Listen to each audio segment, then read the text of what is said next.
Hay fiestas que celebramos sin cuestionar, fechas que damos por sentadas, y luces que encendemos cada año sin pensar en lo que realmente significan. La Navidad parece una época de alegría, unión y esperanza, pero esa es solo la superficie. Debajo de las tradiciones hay raíces paganas, rituales antiguos, símbolos que cambiaron de forma para sobrevivir al tiempo y celebraciones que en algún momento estuvieron muy lejos de ser sagradas. Y hoy, vamos a explorar un poco de todo esto, viendo historia, orígenes y algunos de los sucesos más perturbadores que han ocurrido justamente en una fecha que, irónicamente, debería representar paz y amor. Este no es un viaje para arruinar la Navidad, es para mostrar un trasfondo muy interesante de esta fecha. Sin más que decir, comencemos. Comenzamos con el nivel 1. Hay un instinto humano que compartimos todos, sin importar el siglo en el que vivamos, y es el alivio que sentimos cuando el sol vuelve a aparecer después de una noche larga. Hoy, la Navidad está llena de luces LED, árboles decorados y cenas abundantes, pero hace miles de años, la llegada del invierno no era una fiesta, era una advertencia brutal de que la naturaleza podía apagarse para siempre. Antes de llamarse Navidad, antes del cristianismo e incluso antes de Roma, las antiguas civilizaciones observaban el cielo y creían que el sol comenzaba a morir. El término solsticio viene del latín solstitium, que significa el sol detenido, y eso no es una metáfora, es una descripción literal. Durante unos 3 días alrededor del solsticio de invierno, el sol parecía detenerse en el mismo punto del horizonte, dejando de ascender. Para nosotros es un dato astronómico, pero para ellos era un terror existencial, no solo porque el dios del calor, de las cosechas y de la vida se había detenido, sino porque se preguntaban si volvería a subir o si esa sería la última vez que verían la luz. En esos días, el mundo se congelaba, las cosechas morían y la noche se volvía más larga que el día. Para nuestros ancestros, esto era un terror existencial ya que, si el sol se detenía, la vida se detenía. Pero este miedo astronómico traía consigo una amenaza mucho más oscura, porque ellos creían que cuando la luz se apagaba casi por completo, la barrera entre nuestro mundo y el de las sombras desaparecía. Y aquí hay que hacer una distinción importante para no confundirnos, porque si en el Samhain la puerta se abría para que los ancestros vinieran de visita, en el solsticio la puerta se abría porque la luz ya no tenía fuerza para mantener a las criaturas de la sombra fuera de nuestra realidad. No era una noche para recibir visitas, era una noche para atrancar la puerta y sobrevivir a lo que acechaba en la oscuridad total. Es aquí donde nace el verdadero origen de nuestras tradiciones, porque mientras todo el paisaje se rendía ante el invierno, convirtiéndose en un cementerio de ramas secas y troncos grises, había algo que rompía esa lógica de muerte, y son el acebo, el muérdago y los árboles perennes, como el pino o el abeto. Para nuestros ancestros, ver estas plantas era un choque visual absoluto porque, ¿cómo era posible que, mientras el resto del bosque moría por el frío, estas plantas siguieran verdes, vibrantes y llenas de vida?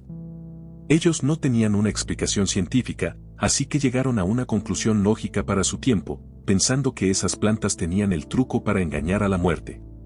Y por eso hoy decoras tu sala con un árbol de Navidad, pero ellos no lo hacían por estética, lo hacían por supervivencia. Metían esas ramas y esos árboles en sus casas porque los veían como talismanes de vida. Pensaban que, si el pino podía resistir a la nieve, también tendría la fuerza para proteger a su familia, y colgar una rama verde en la puerta no era un adorno, era instalar una batería de energía vital para decirle a la oscuridad que allí la muerte no podía entrar. La prueba irrefutable de que este evento unía la vida con la muerte está en Newgrange, en Irlanda. Este monumento funerario, más antiguo que las pirámides, es una tumba que permanece en absoluta oscuridad todo el año. Sin embargo, en el amanecer del solsticio, un rayo de luz entra milimétricamente por un pasaje diseñado con precisión matemática e ilumina la cámara mortuoria, tocando los restos de los ancestros. Es la prueba de que, desde el principio, el solsticio fue entendido como un proceso de muerte y resurrección, por eso no es casualidad que hoy celebremos el 25 de diciembre, ya que es el primer día en que el sol vuelve a ascender confirmando que la luz ha vencido.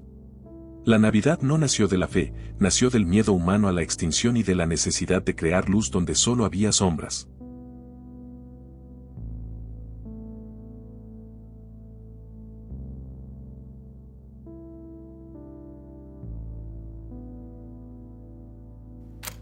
Como segundo pilar para entender de dónde nace realmente la Navidad, hay una festividad romana que no podemos ignorar, y que más adelante tendrá mucho sentido. Antes de árboles, villancicos o pesebres, Roma ya sabía cómo enfrentar el invierno y la sombra del solsticio, lo hacía celebrando.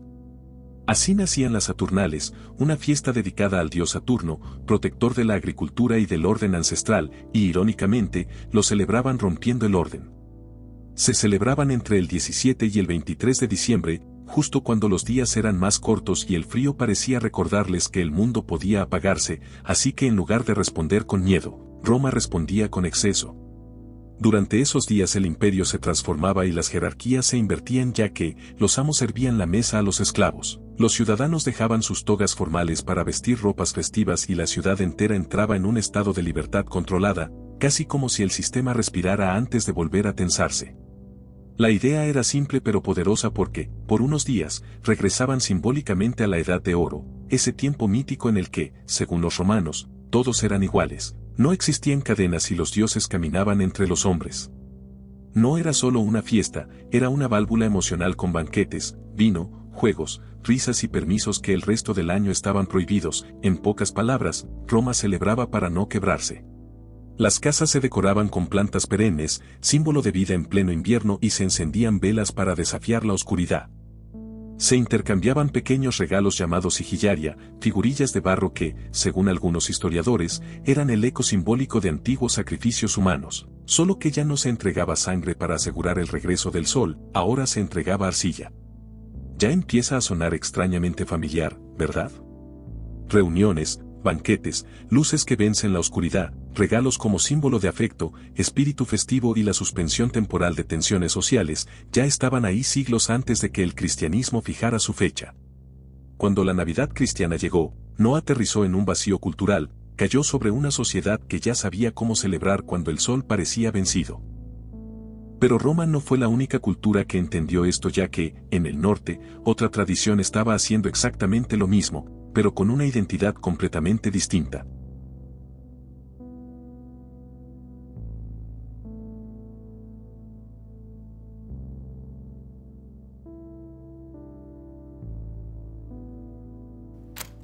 Si el solsticio nos explicó el misterio de la oscuridad y las Saturnales nos mostraron cómo Roma decidió desafiarla con fiesta, ahora llega el tercer pilar para entender de dónde nace la Navidad, y esa es Yule. Yule es una tradición nórdica que, sin proponérselo, dejó algunas de las huellas más reconocibles de lo que hoy llamamos espíritu navideño. En las tierras del norte, el invierno no era solo frío, era una amenaza real con oscuridad prolongada, temperaturas brutales, cosechas que debían sobrevivir y la sensación constante de que el mundo podía quebrarse. Por eso esta festividad no era simplemente alegría, era supervivencia espiritual. Durante 12 días, las comunidades escandinavas celebraban Yule como un pacto simbólico con los dioses, un pacto para proteger la vida, asegurar la fertilidad y atravesar juntos la época más dura del año. Thor y Freyr eran fundamentales acá porque uno estaba protegiendo a la familia de fuerzas malignas y el otro garantizando que la tierra volviera a florecer. Había banquetes, sí, pero no eran banquetes vacíos. Eran rituales donde se ofrecía comida a los antepasados, se brindaba frente a tumbas, se sacrificaban animales consagrados a los dioses y se bebía cerveza de Yule para invocar fuerza y esperanza. La última noche, la vigilia del solsticio, todos permanecían despiertos esperando el amanecer, ya que no solo querían ver salir el sol, querían asegurarse de que volviera. Pero lo más fascinante son los símbolos, porque las casas se decoraban con plantas perennes como el muérdago, que simbolizaban la vida en medio de la muerte. También se encendía el tronco de Yule, un enorme leño grabado con runas y adornado con hojas de abeto, que ardía poco a poco para iluminar la oscuridad y alejar espíritus hostiles. Además, sus cenizas se guardaban porque se creía que traían protección y buena cosecha. De alguna forma, ¿no te empieza a sonar a chimeneas encendidas, calor, hogar, refugio y magia nocturna? Y no termina ahí, ya que los árboles tenían un simbolismo profundamente espiritual, evocando a Yggdrasil, el árbol cósmico que conectaba los 9 reinos. Cantaban de casa en casa para desear salud y buena fortuna, intercambiaban regalos y, según las leyendas, Odín recorría los cielos nocturnos dejando presentes a los niños que habían sido generosos. Según varias tradiciones y reconstrucciones históricas, durante estas fechas él era la figura central que presidía los rituales, y pareciera que te lo estoy inventando todo, pero no. La evidencia cultural es tan abrumadora que para muchos historiadores y antropólogos culturales, Yule dejó una huella tan profunda que es imposible no verlo como uno de los grandes antecesores del espíritu navideño. Un anciano de barba blanca, viajando en invierno y trayendo regalos desde los cielos, exactamente, esa sombra cultural no desapareció, evolucionó. Cuando el cristianismo llegó al norte, no destruyó Yule, lo bautizó. Cambió los nombres, pero las costumbres siguieron vivas con villancicos, banquetes, regalos, el tronco que hoy sobrevive como postre, el árbol adornado y la idea de reunirse para esperar luz en la noche más larga. Y nuevamente como en el caso anterior, recalco que Yule no inventó la Navidad, pero dejó su esencia grabada en ella. 3 culturas separadas y 3 formas distintas de enfrentar el mismo problema, el invierno, la oscuridad y el miedo al final del ciclo. Y todas llegaron a la misma conclusión: la respuesta es comunidad, fuego, luz, memoria y celebración, exactamente lo que hoy llamamos Navidad. Y ahora sí, con estos pilares claros, estamos listos para hablar del punto clave, y no es cuando nació Jesús, sino el por qué la Navidad terminó celebrándose justo aquí.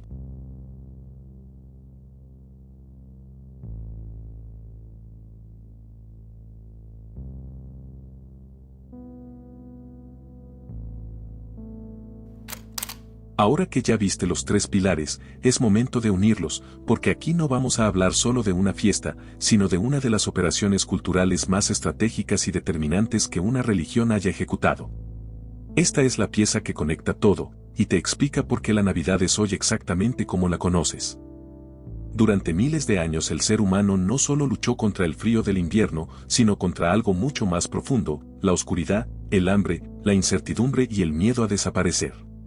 Las civilizaciones antiguas entendieron que cuando el mundo parecía morir, había que recordarle al sol que todavía era necesario, y por eso encendían hogueras, hacían banquetes, ejecutaban rituales y marcaban ese punto crítico del calendario con algo sagrado: el renacimiento de la luz. Roma celebraba Saturnalia y luego el Natalis Solis Invicti, el cumpleaños del sol invicto. Los pueblos del norte celebraban Yule, con fuego, sacrificios, árboles sagrados, símbolos de fertilidad y mitos de dioses que dominaban la noche. Y en todas esas culturas había una idea en común: cuando el sol comenzaba a regresar, había que celebrarlo. El mundo entero llevaba siglos haciendo lo mismo, mucho antes de que existiera la Navidad. Y fue aquí donde el cristianismo se encontró con el muro más difícil de derribar, porque cuando la nueva religión comenzó a expandirse, descubrió que la gente podía abandonar ídolos, templos o dioses, pero no sus celebraciones más antiguas. La humanidad no iba a renunciar a su vínculo ancestral con el solsticio, Roma no iba a dejar de brindar por el sol Invictus, y los pueblos del norte no iban a abandonar el Yule, que llevaba siglos marcando su supervivencia. Entonces la Iglesia entendió algo clave: si no podías eliminar una tradición, tenías que convertirte en ella. Hasta ese momento, el nacimiento de Jesús no tenía una fecha oficial y, durante mucho tiempo, se asociaba más al 6 de enero que al 25 de diciembre. Pero esa celebración no tenía suficiente peso para competir contra las gigantescas fiestas paganas que dominaban el calendario, así que el cristianismo necesitaba una victoria cultural directa. Por eso, hacia el siglo IV, bajo la consolidación del cristianismo en el poder imperial y la influencia del Papa Julio I, se tomó la decisión estratégica de trasladar el nacimiento de Jesús al 25 de diciembre. No fue revelado por ángeles, no fue dicho por Jesús, y no aparece en los evangelios. Fue una decisión administrativa, política y religiosa, diseñada para superponer una celebración encima de otra y absorberla. Pero no se apropiaron solo del día, se apropiaron de la identidad. Porque para que la gente aceptara al nuevo protagonista, el cristianismo empezó a vestir a Jesús con los mismos atributos que antes pertenecían al Dios del Sol. Ese halo luminoso en la cabeza de santos y figuras sagradas que ves hoy día, no nació en la Biblia, procede de las coronas solares de las deidades romanas. Jesús no solo fue puesto en la misma fecha que el sol Invictus, también fue envuelto en su simbología con el halo luminoso, la iconografía solar y la imagen del Cristo como luz del mundo. Prácticamente reutilizaron el lenguaje visual del culto solar romano. Y así comenzó la gran transformación, un proceso de apropiación en 2 tiempos, ya que, primero, en Roma se creó la plantilla, y los banquetes se quedaron, pero ahora eran la cena de Nochebuena. Los regalos se quedaron, pero ahora simbolizaban las ofrendas de los Reyes Magos. Las luces y el fuego se quedaron, pero ahora eran la luz de Cristo, e incluso las canciones se quedaron, pero ahora eran villancicos. Siglos después, cuando el cristianismo llegó al norte, el proceso se repitió con la misma precisión quirúrgica, porque el espíritu del Yule no desapareció, fue absorbido. El árbol sagrado pasó a ser árbol de Navidad, el muérdago siguió presente, pero ahora bajo un nuevo significado, y las figuras míticas del invierno se camuflaron bajo otros nombres. Y no estoy diciendo que la Iglesia destruyó esas tradiciones, pero según la historia, sí les cambió el nombre para que fuera asimilable. Y aquí llega el golpe final porque, después de ver el mosaico completo, surge la pregunta que casi nadie se atreve a hacer: ¿dónde está Jesús realmente en todo esto? Ningún texto bíblico menciona el 25 de diciembre, y de hecho, los propios evangelios apuntan a que esa fecha es improbable. Por ejemplo, hablan de pastores durmiendo al raso con sus rebaños bajo el cielo de Belén, algo prácticamente imposible en pleno invierno palestino. Así que los estudios históricos y climáticos coinciden en que si Jesús existió y nació, muy probablemente fue en primavera, y eso significa algo incómodo pero real, que el 25 de diciembre no fue elegido por Dios, fue elegido por el imperio. La Navidad no nació de la nada, se construyó sobre rituales milenarios que ya existían mucho antes. El cristianismo no inventó la celebración del renacimiento de la luz, la reinterpretó, la bautizó y la transformó en una narrativa espiritual nueva, pero sostenida sobre tradiciones antiguas. Porque si despojas a la Navidad de su nombre, lo que queda sigue siendo lo mismo que ha sido siempre, la gran fiesta humana del solsticio. Queda la victoria de la luz sobre la oscuridad y la necesidad de creer que, incluso en la noche más larga, siempre vuelve el amanecer.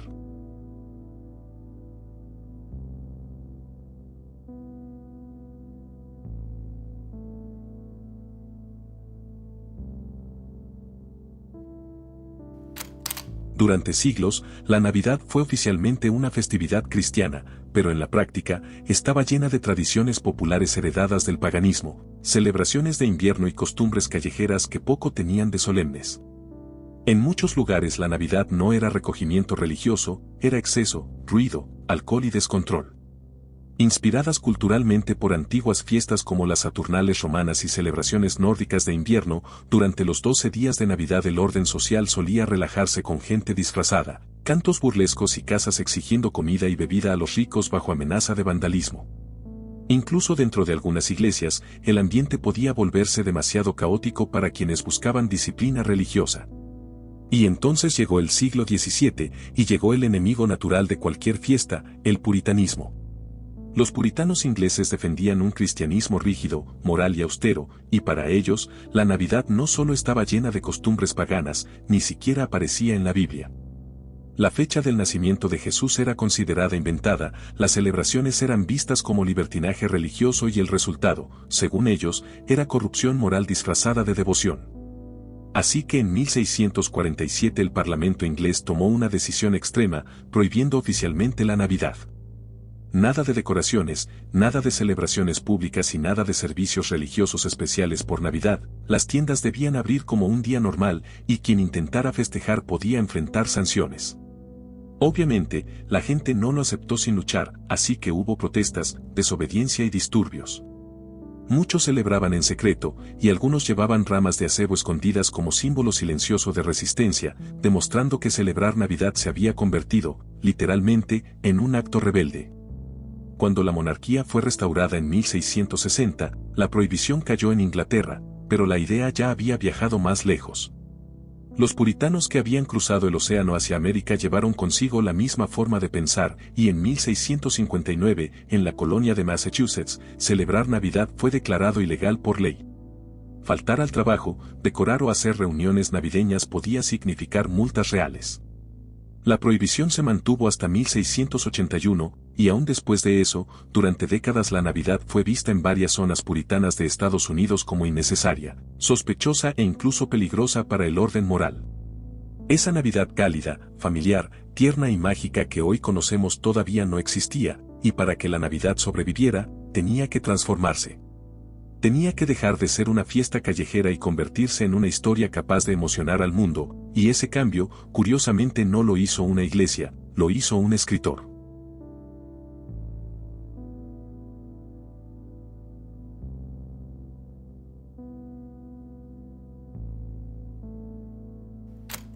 Hoy vemos la Navidad como familia, calidez, generosidad y segundas oportunidades, pero durante buena parte del siglo XIX, nada de eso estaba garantizado. Después de haber sido durante siglos una celebración desordenada, callejera y difícil de controlar, la Navidad había perdido fuerza y significado. No estaba desaparecida, pero ya no tenía una identidad clara porque, en algunas regiones se celebraba, en otras apenas se notaba y para mucha gente era solo otro día de trabajo. Y eso ocurría mientras Inglaterra vivía uno de sus momentos más duros, ya que la revolución industrial había llenado las ciudades de humo, pobreza, fábricas interminables y desigualdad brutal. La vida era gris, práctica y dura, no había tiempo para sentimentalismos. Y fue en medio de ese mundo frío cuando apareció Charles Dickens. En 1843, publicó A Christmas Carol, ese que en español lo conoces como un cuento de Navidad, pero no fue solo un cuento bonito, fue un golpe directo al corazón de una sociedad cansada. Dickens no habló de santos, ni de dogmas, ni de teología, habló de algo más profundo, de humanidad. Mostró a un hombre que lo tenía todo, pero estaba vacío. Mostró pobreza real en Tin y Jem, mostró dureza en Scrooge, mostró culpa, miedo, arrepentimiento y sobre todo, esperanza. El libro explotó, se vendía como pan caliente, adaptándose al teatro, a lecturas públicas, a reuniones familiares y cada diciembre, Inglaterra volvía a Scrooge. Cada diciembre, la gente recordaba que quizá no podía cambiar el mundo entero, pero sí podía ser mejor con los que tenía cerca. Y algo comenzó a cambiar fuera de las páginas, porque la gente empezó a darle valor a cenar juntos, a preocuparse por los pobres y a ver la Navidad no como ruido o descontrol, sino como una pausa emocional del año. Comer en familia, compartir, ayudar y sentir dejó de ser un lujo y empezó a convertirse en un ideal. Mientras Dickens conmovía corazones, la época victoriana hacía su parte con el árbol, la familia y los rituales domésticos. Todo encajó a la perfección, porque la literatura, la tradición y la emoción se alinearon, y así nació la Navidad moderna. Dickens no inventó la Navidad, la humanizó, le dio un propósito y la convirtió en una historia que todos querían vivir. Y desde entonces, cada diciembre, aunque no lo sepamos, seguimos celebrando un poco dentro del mundo de Scrooge.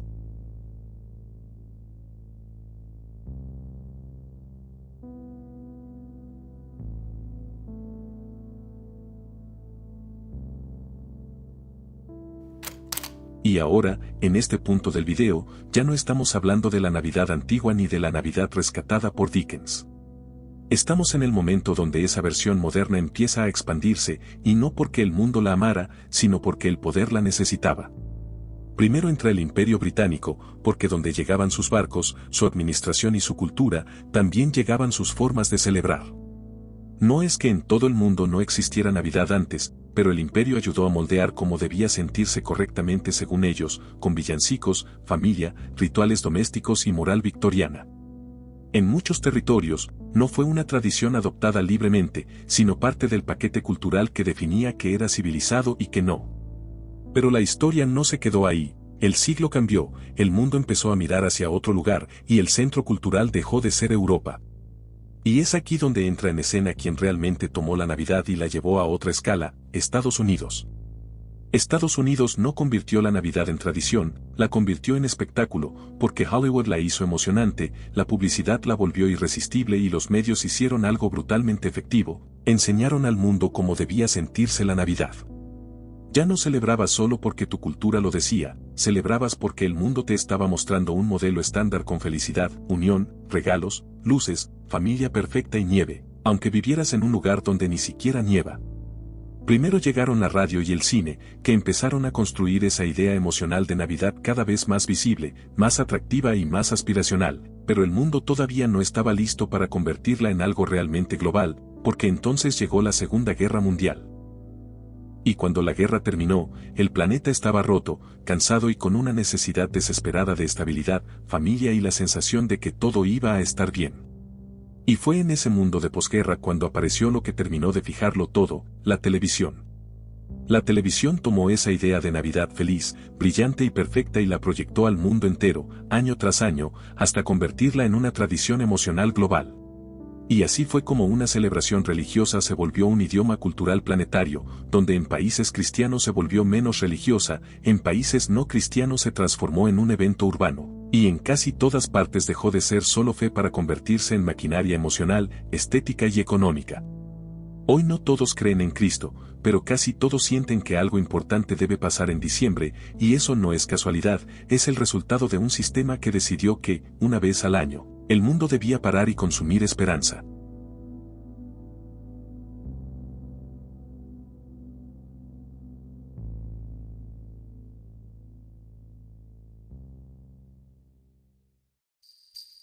Bajamos al nivel 2. Todo sistema necesita un rostro, y ese anciano de barba blanca que hoy aparece en cada rincón del planeta no nació de una sola historia. Muchos historiadores lo describen como un Frankenstein cultural, una figura ensamblada a lo largo de siglos, hecha de mitología nórdica, cristianismo medieval y, finalmente, marketing moderno. Pero para entender quién es realmente Santa Claus, primero hay que desarmarlo pieza por pieza porque, antes del cristianismo, ya existían relatos invernales sobre un anciano poderoso que recorría los cielos durante el solsticio. En tradiciones del norte de Europa aparece una figura asociada al dios Odín, un hombre barbado que lideraba la temida cacería salvaje, volando sobre los cielos fríos, observando a los humanos y pudiendo recompensar o castigar. En varias culturas nórdicas se conservan recuerdos de niños dejando comida, heno o zapatos esperando recibir algo a cambio. Y para muchos folcloristas, ahí está una de las primeras semillas, un anciano sobrenatural que viaja en invierno, juzga conductas y deja recompensas. Con el paso de los siglos llegó el cristianismo, pero esa figura no desapareció, se transformó. Fue vinculada a San Nicolás de Bari, un obispo real del siglo IV conocido por su generosidad con niños y pobres. Su fama creció tanto que se convirtió en una figura protectora, vigilante y moralizadora, y en este punto ya no era un dios pagano, pero tampoco un santo común, era una adaptación funcional para sociedades que necesitaban una autoridad simbólica, pero también magia. Posteriormente en Holanda, este personaje tomó forma como Sinterklaas, un anciano solemne vestido como obispo, que llegaba en invierno y que incluso estaba acompañado por figuras que representaban disciplina y castigo. Luego la figura cruzó el océano ya que, cuando inmigrantes holandeses llegaron a América y fundaron lugares como Nueva York, llevaron consigo a Sinterklaas. Ya en Estados Unidos, el nombre fue deformándose hasta convertirse en Santa Claus y el personaje empezó a suavizarse. Ya no era tan severo, se volvió más cercano, más alegre y más compatible con el imaginario familiar. Fue en ese punto cuando aparecieron detalles claves como el viaje nocturno, los regalos e incluso la idea de los renos, que muchos teóricos ven como un eco lejano del caballo mítico de 8 patas de las leyendas nórdicas. Pero todavía no estaba terminado, porque a finales del siglo XIX Santa Claus no tenía una forma fija. Podía aparecer como un duende pequeño, como un cazador con ropa gris o como un anciano vestido de verde, hasta que apareció alguien que sí tenía el poder de fijarlo en el imaginario, Thomas Nast, uno de los caricaturistas más influyentes de Estados Unidos en la revista Harper's Weekly. Nast no solo lo dibujó, lo definió haciéndolo robusto, más cálido, más humano y le dio un hogar simbólico, el Polo Norte. En sus ilustraciones, Santa ya no era un espíritu extraño ni un santo distante, era una presencia cercana, reconocible y repetida cada diciembre, pero no era suficiente. El mundo necesitaba una imagen única, simple y reconocible en todas partes, y ese golpe definitivo llegó con el siglo XX y la era del consumo masivo. Las campañas publicitarias de 1931 terminaron de cerrarlo fijando el rojo, uniformaron su apariencia y convirtieron definitivamente a Santa Claus en el símbolo comercial perfecto. No inventaron al personaje, pero sí hicieron algo más poderoso, eliminaron todas sus otras versiones, hasta que solo quedó una, la que hoy domina el planeta.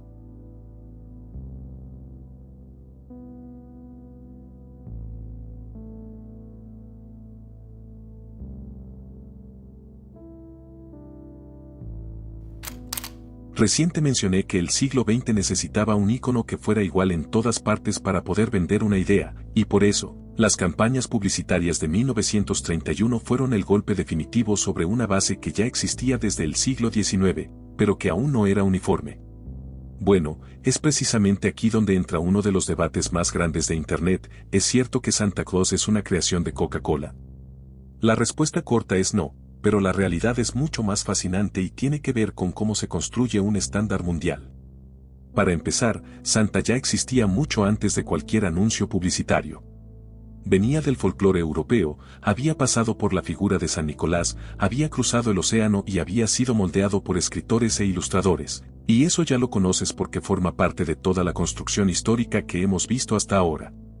Incluso el color rojo ya estaba ahí desde finales del siglo XIX, cuando Thomas Nast comenzó a popularizar su imagen moderna en 1863, dándole rasgos más humanos, más rechonchos y más cercanos a lo que hoy reconocemos como Santa Claus. Pero había un problema enorme, porque en algunas de sus ilustraciones ya aparecía vestido de rojo, sí, pero no siempre, lo que demuestra que aún no existía una versión definitiva. Y fue en 1930 cuando apareció el primer intento serio de fijar una imagen definitiva, cuando Fred Mezen pintó a un Santa para Coca-Cola, sonriente en medio de una multitud navideña. Su versión era festiva, amable y cercana, pero sobre todo fue importante porque marcó el primer paso consciente hacia un Santa comercial moderno, uno pensado para conectar emocionalmente con el público. No era todavía el ícono global que el mundo necesitaba, pero fue la prueba de que Santa podía convertirse en algo más grande.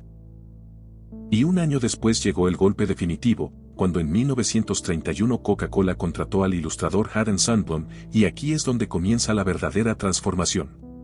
Sundblom no estaba interesado en crear otra versión de Santa Claus, él quería darle una identidad final, convertirlo en un estándar que el mundo no pudiera olvidar. Sacó al personaje del ruido, lo puso en primer plano y lo volvió un protagonista absoluto donde ya no era un accesorio de Navidad, era el corazón de la escena. Pero lo más importante no fue el trineo, los regalos ni la nieve, lo verdaderamente decisivo fue que Sundblom lo volvió humano. No lo diseñó como caricatura, sino inspirado en su amigo llamado Lou Prentice, un vendedor jubilado de mirada cálida y sonrisa amable. Por eso ese Santa no parece un dibujo, se inspiró en una persona real y parece alguien con quien podrías sentarte a hablar, porque tiene peso, tiene vida y transmite cercanía. Desde ese momento, el mundo dejó de ver a Santa como un personaje variable y empezó a reconocerlo como una figura universal, un abuelo bonachón, robusto, cálido, vestido de rojo brillante, con mejillas rosadas y una risa contagiosa. El color rojo no fue inventado por Coca-Cola, pero fue Coca-Cola quien lo volvió obligatorio. Y ahí está la verdadera magia, o la verdadera estrategia, detrás de todo esto.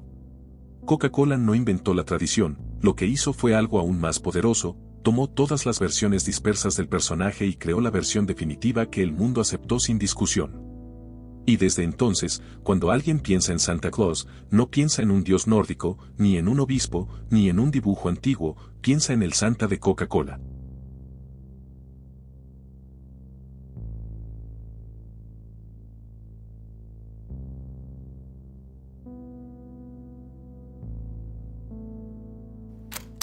A primera vista es solo un adorno con luces, esferas brillantes, una estrella en la punta y la promesa de unión familiar. Pero el árbol de Navidad no nació como un símbolo tierno, su origen es mucho más antiguo, ritual y, en algunos puntos, inquietante. Antes de ser cristiano, el árbol fue pagano, porque mucho antes del nacimiento de Jesús, los pueblos del norte de Europa ya decoraban árboles verdes durante el solsticio de invierno. Para las culturas germánicas y nórdicas, el invierno era muerte, y el árbol perenne representaba la vida que resiste a la oscuridad. Incluso colocaban frutos, figuras y símbolos en sus ramas para atraer protección, fertilidad y buena fortuna. Era un ritual de supervivencia, no de alegría navideña. Con el tiempo, el cristianismo fue absorbiendo muchas de estas prácticas para adaptarlas a su calendario. En la Edad Media aparece uno de los primeros antecesores claros, el árbol del paraíso, usado en representaciones cristianas del Génesis realizadas el 24 de diciembre. Se colocaba un árbol verde decorado con manzanas, simbolizando el Edén y el pecado original, y ese detalle es clave porque, el árbol ya no solo representaba vida sino también culpa, tentación y redención. El salto definitivo ocurre en Alemania entre los siglos XV y XVI, cuando las familias empiezan a llevar estos árboles dentro de sus casas donde se les decoraba con dulces, frutas y velas. Y es aquí donde aparece una de las leyendas más conocidas, la tradición que atribuye a Martín Lutero la idea de colocar velas sobre el árbol, inspirado por la imagen de las estrellas brillando sobre un bosque invernal. No sabemos si es totalmente cierto, pero ayudó a darle una narrativa santa a algo que claramente venía de raíces paganas. El árbol se volvió costumbre, pero seguía siendo algo muy germánico, hasta que un detalle cambió la historia, la realeza. En el siglo XIX, la reina Victoria y el príncipe Alberto, que es de origen alemán, posaron en un retrato junto a su árbol de Navidad. El retrato se difundió por Europa y luego por Estados Unidos, y a partir de ese momento, el árbol dejó de ser una tradición local para convertirse en un símbolo global. Hoy está en casi todos los hogares, pero su significado real es mucho más complejo. Es una mezcla de superstición pagana, teatro religioso medieval, reforma protestante, propaganda monárquica y consumismo moderno, un objeto que empezó como un ritual de protección frente al invierno y terminó siendo el corazón de la Navidad.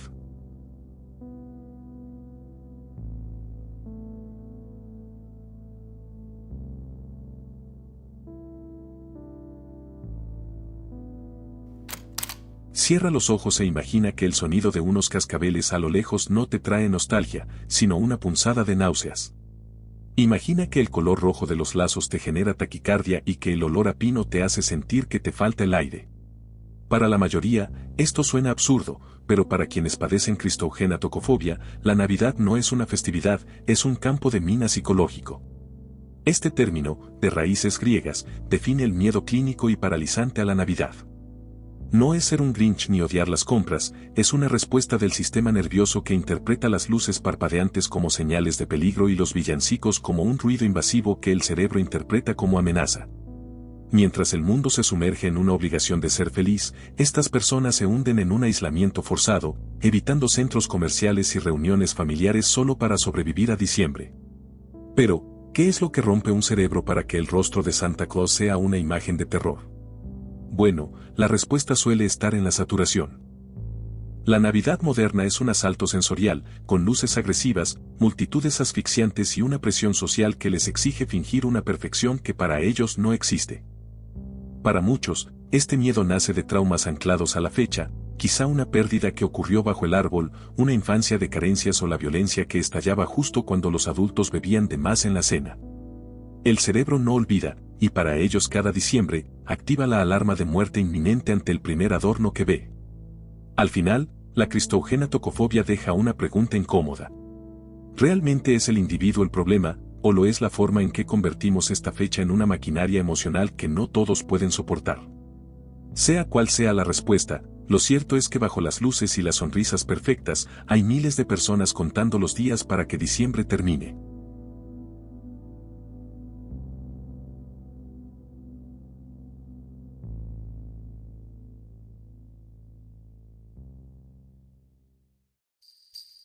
Seguimos con el nivel 3.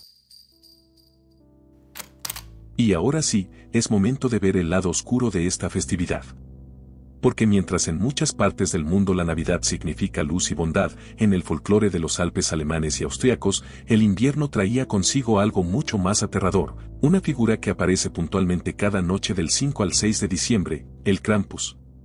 El Krampus es la sombra de San Nicolás, y es todo lo que no asociarías con la Navidad, un ser con cuernos de cabra, lengua bífida, cuerpo cubierto de pelo oscuro y patas de fauno. Según la leyenda, mientras San Nicolás visita a los niños buenos para premiarlos, el Krampus aparece para encargarse de los malos. No trae carbón ni advertencias, trae un manojo de varas de abedul para golpear a los desobedientes y, en las versiones más crudas, un saco o una canasta de mimbre para llevarse a los niños a las profundidades del infierno. Pero lo más fascinante es cómo este mito se mantiene vivo a través de la Krampusnacht, o la Noche del Krampus. Cada año, entre el 5 y el 6 de diciembre, las calles de estos pueblos se transforman en una procesión de pesadilla. Cientos de hombres se disfrazan con trajes de piel real que pueden pesar hasta 30 kilos, y máscaras de madera talladas a mano que parecen sacadas de una película de horror.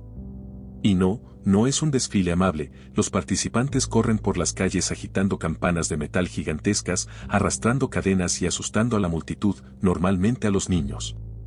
Es la celebración del caos antes de la llegada de la paz de San Nicolás, y de hecho, la Iglesia intentó prohibir esta festividad durante siglos, tildándola de diabólica, pero no pudo.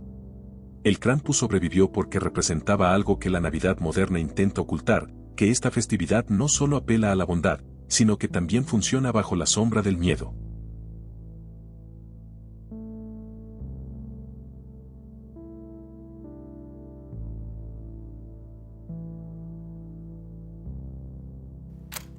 La Navidad siempre habla de recompensas, milagros y bondad, pero en ciertas regiones de Francia, Bélgica y Suiza, la historia tuvo otro tono.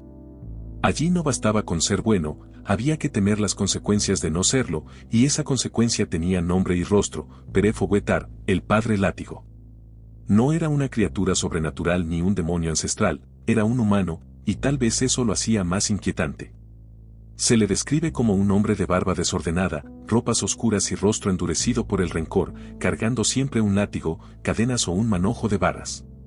Mientras San Nicolás premiaba a los niños buenos, Fouettard caminaba a su lado cumpliendo el papel que nadie quería ocupar: castigar a los que habían fallado. La leyenda más aceptada sobre su origen es brutal. Se cuenta que en el siglo XII, un carnicero sanguinario atrajo a 3 niños a su hogar, los asesinó y los descuartizó, ocultando sus restos en una tina de salmuera para vender su carne. Cuando San Nicolás descubrió el crimen y devolvió a las víctimas a la vida, no envió al asesino a la horca, le impuso un castigo eterno. Lo condenó a acompañarlo para siempre, cargando con su culpa y convirtiéndose en el ejecutor de los castigos que el santo no podía realizar. Desde entonces, su misión fue ser el recordatorio de que el invierno también trae una justicia implacable, y aquí está el matiz importante porque Pere Fouettard no nació solo como terror folclórico, sino como una herramienta cultural. Era una figura diseñada para educar mediante el miedo, una advertencia para mantener la disciplina y el control social en tiempos donde la autoridad se enseñaba con severidad. Representaba una Navidad que no solo premiaba la bondad, sino que vigilaba y castigaba la desobediencia. Con el tiempo, su figura se fue suavizando, pero nunca desapareció, ya que en muchas tradiciones sigue siendo parte del imaginario del 6 de diciembre. Mientras San Nicolás trae dulces, Pere Fouettard trae carbón, azotes simbólicos y la amenaza de su saco, recordando que incluso en la época más luminosa del año, siempre hay una sombra observando.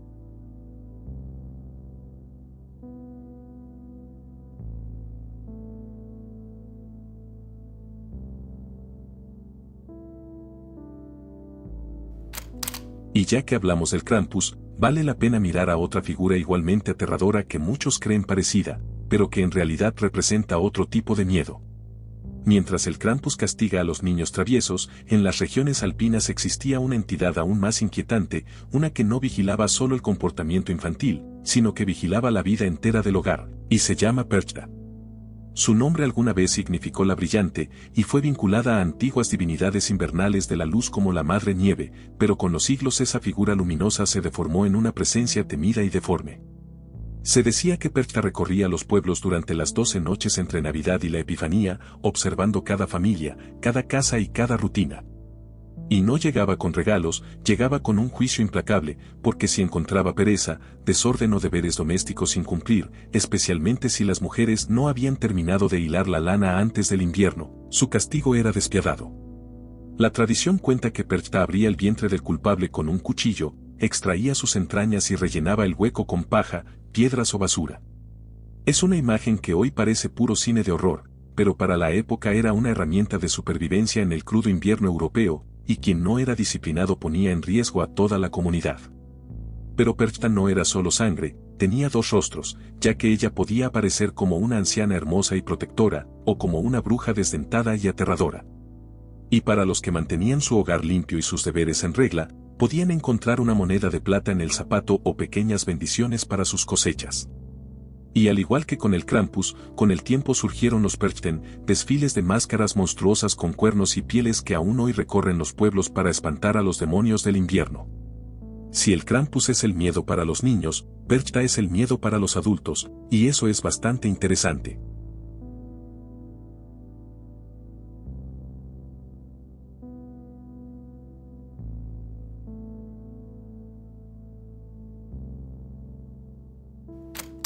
Si en Europa la Navidad tenía castigos, en Islandia tenía hambre.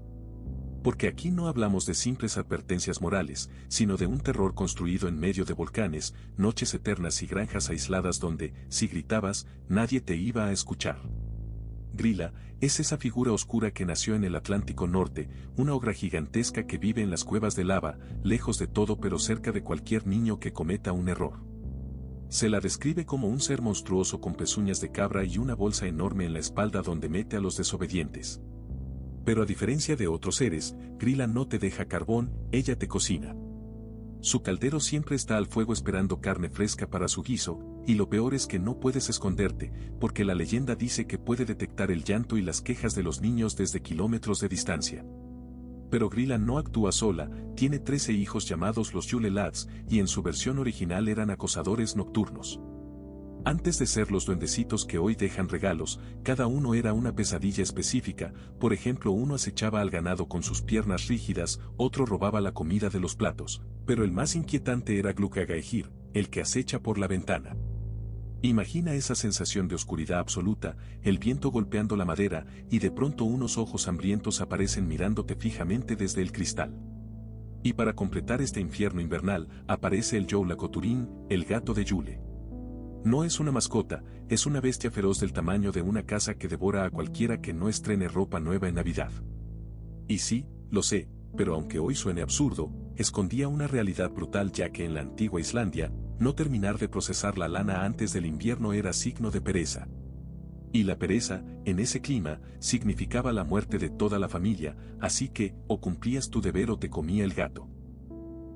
Con el tiempo, estas historias fueron suavizadas por la ley para no traumatizar a la población, pero la esencia permanece. En Islandia, la Navidad nunca fue solo paz, fue un recordatorio constante de que, en el invierno, solo los fuertes y los disciplinados logran ver el amanecer.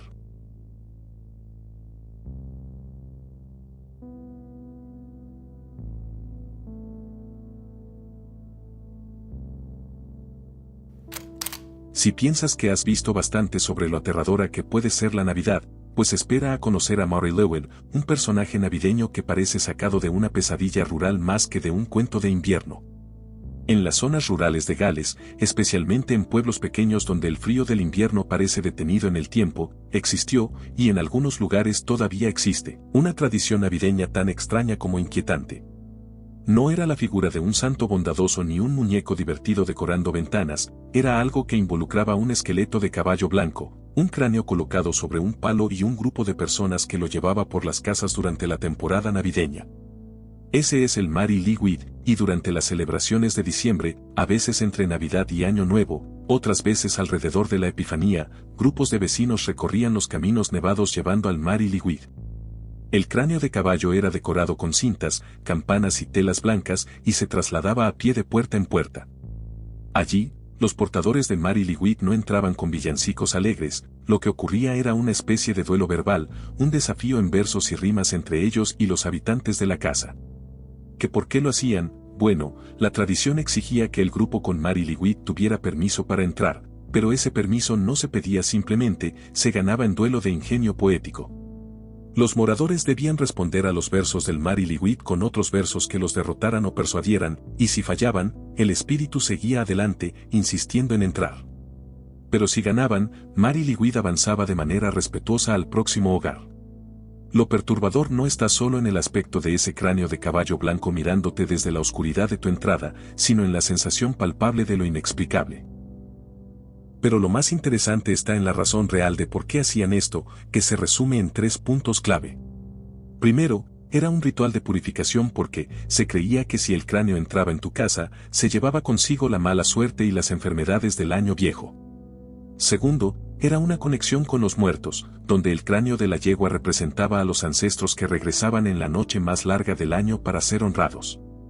Y tercero, era un sistema de supervivencia porque al dejar entrar al grupo, la familia compartía comida y bebida, asegurando que todos en la comunidad tuvieran suministros para aguantar el invierno. Al final, no era solo un juego de rimas, era una auditoría espiritual y social. Y si no eras lo suficientemente ingenioso o generoso para recibir al espíritu de hueso, te arriesgabas a pasar el año en desgracia y fuera del círculo de apoyo de tu comunidad.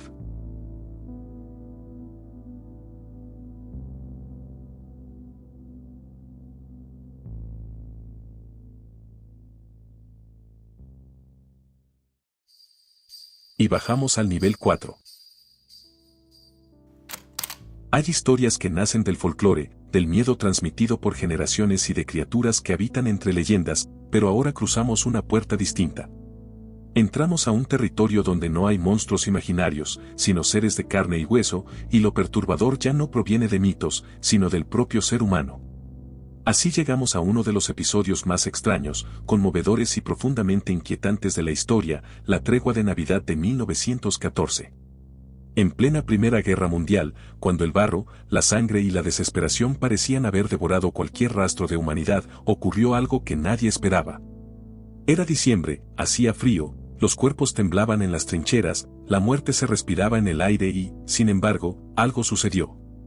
Primero fueron murmullos, luego canciones de soldados alemanes que comenzaron a entonar villancicos, y del otro lado, los británicos respondieron. Por un momento la guerra se quedó en silencio, y entonces pasó lo impensable, porque los hombres que horas antes intentaban matarse entre sí, comenzaron a salir lentamente de las trincheras. Armaron pequeños árboles de Navidad, intercambiaron cigarrillos, chocolate, botones, fotos de familia e incluso organizaron partidos de fútbol improvisados en medio de la tierra que hasta hacía poco servía de cementerio.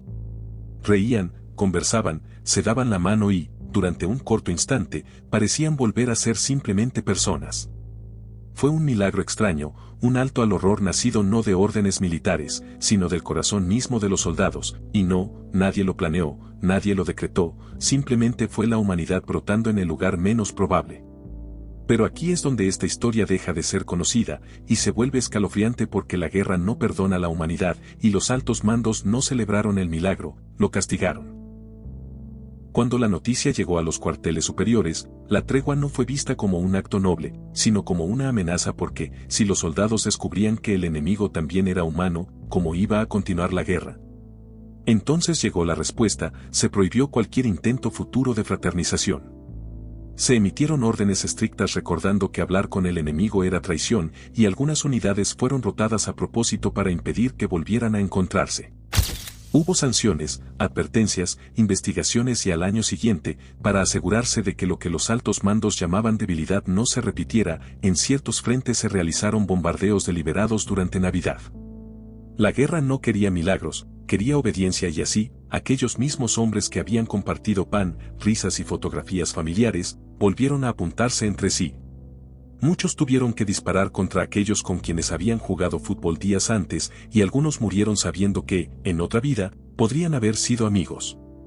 Es aquí donde esta historia deja de ser simplemente hermosa y se convierte en una herida abierta, porque nos obliga a aceptar algo incómodo. Los seres humanos demostraron que podían detener la guerra por voluntad propia, pero hubo quienes se aseguraron de que no lo hicieran.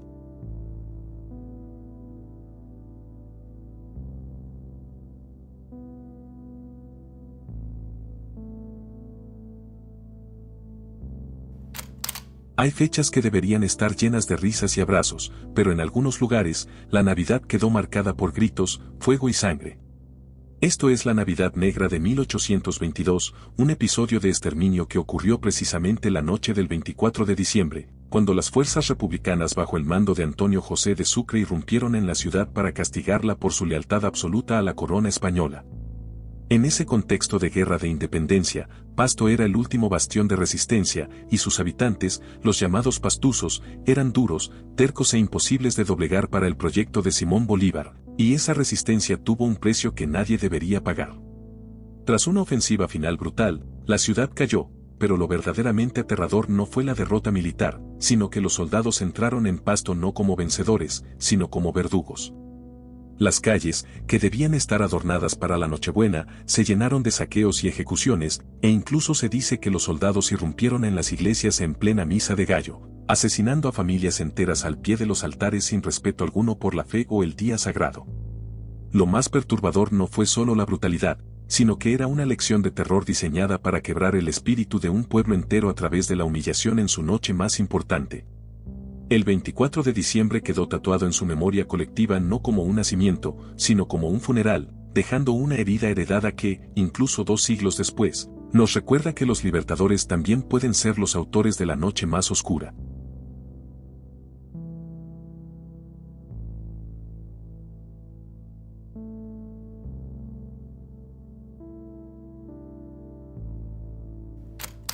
Si hablamos de homicidios en fechas navideñas, hay uno que siempre vuelve a la mesa cuando la oscuridad supera a las campanas, y no es un mito, es una historia real, documentada y profundamente inquietante. El 25 de diciembre de 1929, en Germantown, Carolina del Norte, la familia Lawson se preparaba para la Navidad. Charlie Lawson, el patriarca, había hecho algo inusual días antes porque, en medio de la precariedad de la Gran Depresión, gastó sus escasos ahorros en comprar ropa nueva y elegante para su esposa Fanny y sus 7 hijos. Luego, los llevó a tomarse un retrato familiar, y esa foto, donde todos lucen impecables y serios, sería el último registro de sus vidas. Hoy, al mirar esa imagen, es imposible no sentir un escalofrío, porque parece que Charlie estaba preparando el vestuario para un funeral colectivo. La tarde de Nochebuena, Charlie se apostó en el granero de tabaco con su escopeta, esperó a que sus 2 hijas menores salieran de la casa, las emboscó y las asesinó. Luego, caminó hacia la casa principal y disparó a su esposa en el porche. Marie, la hija mayor, gritó al ver el horror, pero no hubo piedad. Charlie casó a sus otros hijos por toda la propiedad, incluyendo a la pequeña Mary Lou, de apenas meses de edad. El único que se salvó fue Arthur, de 16 años, a quien su padre había enviado a hacer un recado minutos antes de empezar la ejecución. Pero aquí es donde el caso entra en un terreno psicológicamente devastador, ya que Charlie no solo mató a su familia, sino que se quedó con ellos. Los investigadores descubrieron que, tras el tiroteo, Charlie se tomó el tiempo de limpiar la sangre de los rostros de sus hijos y de colocar sus cuerpos en una posición específica, con los brazos cruzados sobre el pecho y piedras o almohadas bajo sus cabezas. Fue un acto de cariño post-mortem que sugiere que, en su mente, no estaba cometiendo un crimen, sino realizando un ritual de descanso eterno. Lo que vino después fue un espectáculo macabro, porque el hermano de Charlie convirtió la granja en una atracción turística. Por 25 centavos, miles de personas recorrían la escena, e incluso se exhibió el pastel de Navidad que María había horneado antes de morir, protegido bajo un cristal porque los turistas arrancaban las pasas del dulce como souvenirs. La tragedia se volvió tan icónica que incluso se compuso una canción de estilo bluegrass, llamada El asesinato de la familia Lawson, que la gente escuchaba en la radio mientras recordaba los detalles de la masacre. Y sí, la puedes buscar y escucharla en este preciso momento si quieres, pero lo cierto es que Charlie se llevó el porqué al bosque donde se quitó la vida, dejando atrás una foto perfecta y un pastel que nadie llegó a probar. Algunos sugirieron que Charlie pudo haber estado mentalmente inestable tras una lesión en la cabeza, aunque una autopsia y análisis posteriores no encontraron evidencia de daño cerebral que justificara su comportamiento.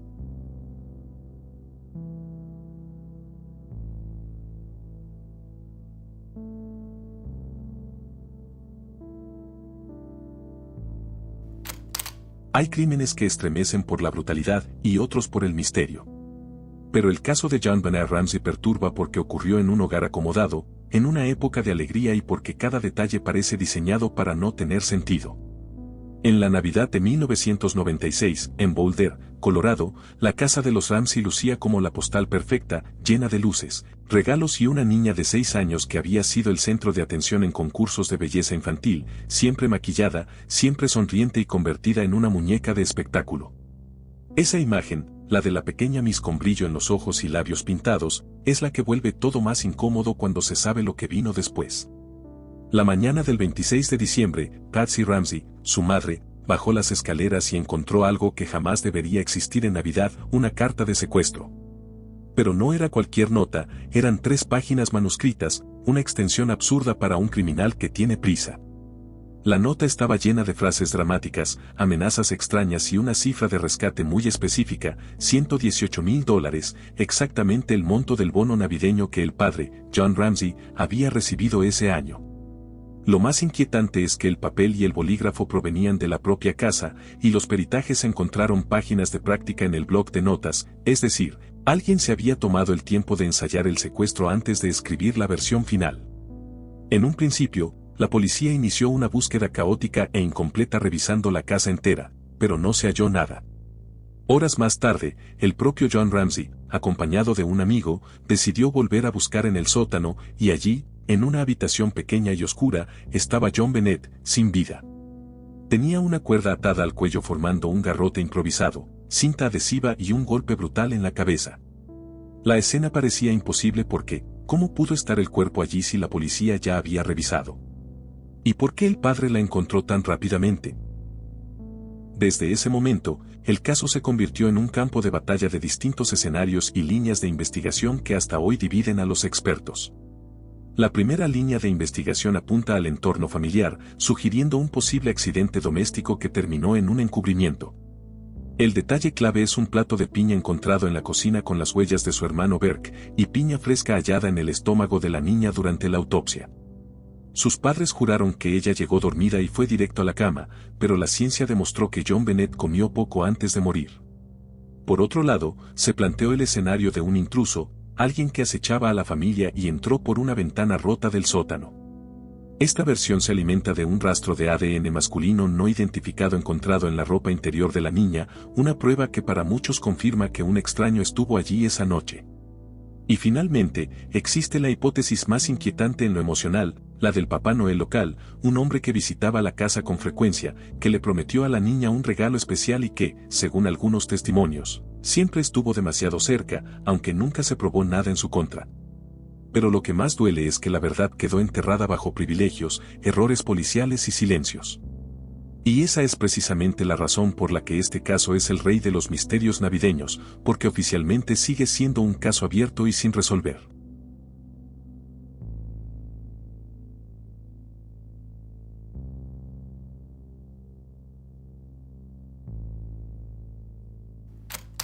Hay momentos en los que la Navidad no se rompe por lo extraño ni por lo misterioso, sino porque alguien decide convertirla en una pesadilla consciente y calculada. En la Nochebuena de 2008, en Covine, California, la casa de la familia Ortega todo era típico, con risas, regalos y niños jugando.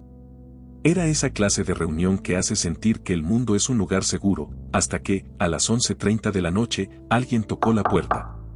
Una niña de 8 años corrió emocionada a abrir, esperando ver a Papá Noel, y sí, allí estaba, con su traje rojo, barba blanca y un enorme paquete de regalo. Pero quien estaba debajo del disfraz era Bruce Jeffrey Pardo, el ex esposo de una de las hijas de la familia, quien cargaba un odio que nadie alcanzó a medir. En cuanto la puerta se abrió, el horror comenzó, porque Bruce no entregó un juguete, sacó una pistola y disparó a quemarropa contra la niña de 8 años que abrió la puerta. Ella sobrevivió milagrosamente, pero el ataque ya había comenzado. Luego entró a la casa y desató un infierno ya que, dentro del paquete de regalo llevaba un dispositivo incendiario presurizado con el que roció la vivienda. Las decoraciones ardían, la gente corría, y la Navidad se convertía literalmente en fuego. 9 miembros de la familia Ortega murieron, incluyendo su ex esposa y sus padres, prácticamente 3 generaciones quedaron brutalmente golpeadas en cuestión de minutos. Bruce Pardo se quitó la vida horas después con un disparo, siendo encontrado gravemente quemado y con su disfraz parcialmente derretido por el calor del incendio. La escena que dejó atrás fue imposible de borrar, una casa convertida en llamas, una familia destruida y la imagen final de Santa Claus como símbolo de muerte. Existen 2 líneas para entender este horror, y una es la venganza planificada, donde Pardo convirtió el resentimiento de su divorcio en un castigo contra todo el linaje de su ex esposa. Y por otro lado el narcisismo destructivo, sugiriendo que Pardo no buscaba justicia, sino un final espectacular que lo hiciera imposible de olvidar, y lo logró de la forma más cruel imaginable.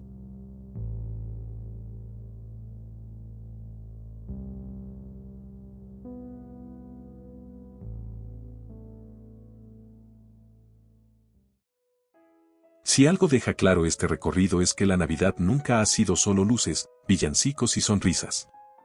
Es una fecha construida sobre capas, con creencias antiguas, tradiciones transformadas, oscuridad y también humanidad, en sus mejores y peores formas.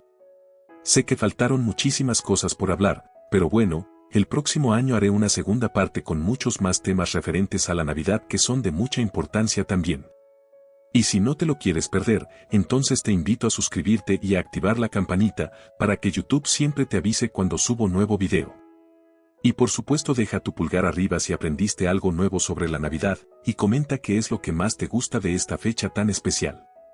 Desde acá envío un agradecimiento especial a la maravillosa Tomoyo, quien realizó las espectaculares miniaturas que viste en este video. Muchas gracias por llegar al final, espero que este video haya sido de tu total agrado. Nos veremos muy pronto con un próximo enigma, esto fue el laberinto del misterio, y feliz Navidad para todos.